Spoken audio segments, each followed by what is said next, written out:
마켓 트렌드입니다. 글로벌에서 가장 유망한 업종으로 최근에 바이오 헬스케어 업종이 꼽히고 있는데요. 중국의 시장도 점검해 보도록 하겠습니다. 김종효 전문위원과 함께합니다. 안녕하십니까? 안녕하십니까? 네, 지금 중국의 현황은 어떤가요? 네, 중국에서 바이오 이 시장은 계속 빠르게 성장하고 있습니다. 헬스케어 산업과 함께 네. 병원이라든지 제약산업이라든지 아주 전반적으로 성장하고 있는데요. 먼저 준비된 그림을 보시면 지금 중국 정부 쪽에서 의료지출 쪽으로 굉장히 투자를 확대하고 있는 양상입니다. 굉장히 가파르게 늘리고 있죠. 그런데 이렇게 금액 자체는 크게 늘어나고 있지만 그럼에도 불구하고 1인당 위생지출을 보게 되면 격차가 굉장히 큽니다. 네. 미국에 비해서는 거의 30분의 1 정도의 수준이고요.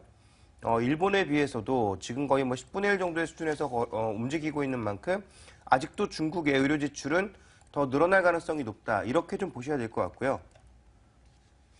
1인당 의료 지출은 그럼에도 불구하고 빠른 속도로 증가하고 있다는 거죠. 빠른 속도로 증가하고 있고 아직도 상승할 만한 여력이 많다. 이것이 중국이 지금 가지고 있는 의료 시장의 가장 큰 매력 중에 하나다라고 봐야 될 것 같습니다. 또 하나의 매력은 중국도 어느새 이제 이머징 마켓이지만 노령 인구가 점점 늘어나고 있다는 것인데요. 2010년 기준으로 65세 이상 인구의 비중이 벌써 9%를 넘어서고 있어서 자연스럽게 제약산업이나 병원 쪽의 산업이 커질 가능성이 높다는 것이고요. 또 하나의 이제 기회는 도시의 전체적인 위생 비용과 농촌의 위생 비용의 차이가 크게 벌어져 있다는 겁니다. 거의 한 3배가 넘게 벌어져 있는 상황인데요.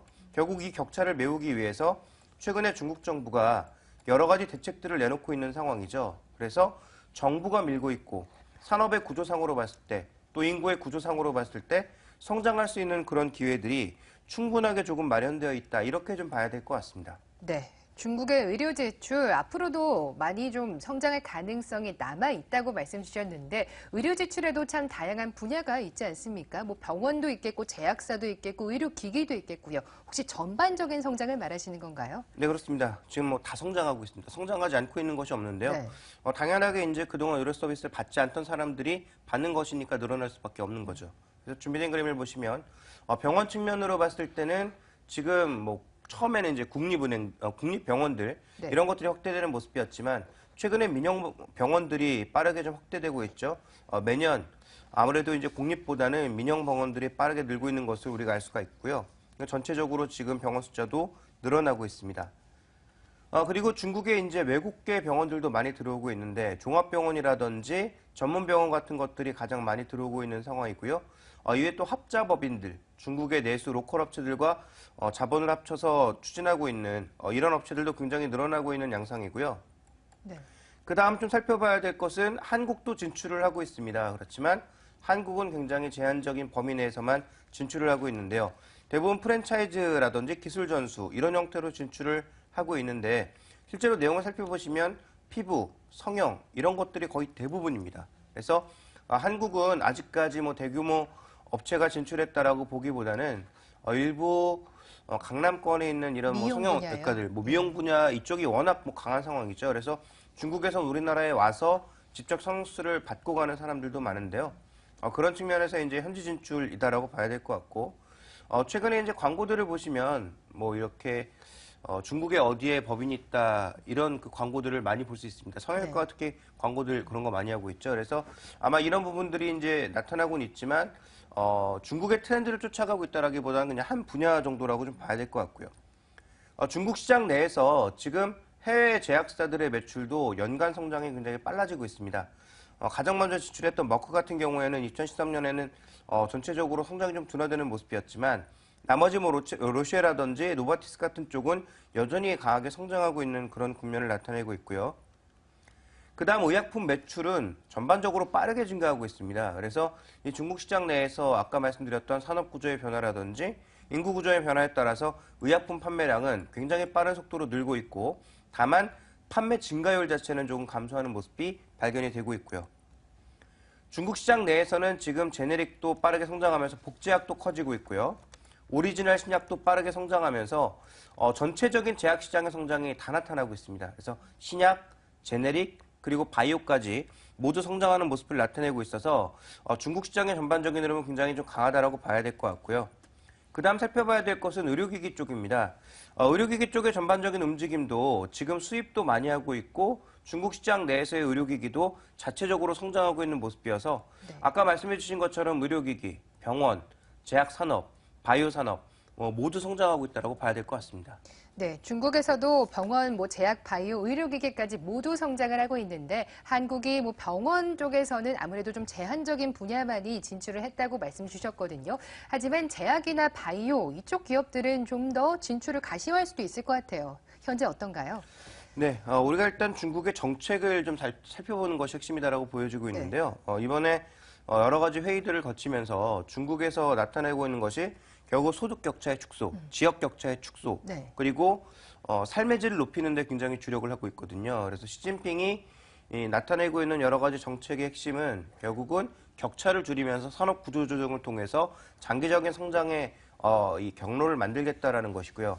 장기적으로 성장하기 위한 또 하나의 경로는 결국은 소득 격차를 줄여내고 도농 간의 어떤 격차를 축소시키는 것입니다. 그래서 그런 부분이다 보니까 준비된 그림을 보시면 중국의 헬스케어 정책에 있어서 올해부터 한 2016년까지는 의료 체제를 강화하고 시스템 내 부분에 대한 개선을 강화하는 것이 주요 목표입니다. 그러다 보니까 공공의료 서비스가 늘어나고요. 그다음에 평등한 공공의료 서비스가 많이 나타나기 위해서는 가격도 낮춰야 될 것이고 굉장히 좀 다양한 혜택들을 줘야 될 것으로 판단을 하고 있는데요. 그런 측면에서 본다면 저는 한 3가지 정도로 우리나라 기업들의 관심을 가져볼 만한 섹터가 있다고 보고 있는데 제약 화장품 쪽에서는 현지 법인이 진출해 있는 한미약품이 탑픽이 될 것 같습니다. 준비된 그림을 보시면 북경 한미약품의 최근의 매출이나 이익은 계속 늘고 있는 상황이거든요. 물론 증가율은 좀 줄어들고 있지만 양쪽으로 성장을 계속하고 있다는 측면에서 주목해 볼 필요가 있을 것 같고 백신 측면에서 진출해 있는 녹십자라든지 그다음에 최근에 신약에 대한 중국 진출을 가시화시키고 있는 보령제약이라든지 화장품 원료를 만들어내고 있는 코스맥스 같은 기업들이 상대적으로 조금 우위에 있지 않을까라고 판단을 하고 있고요.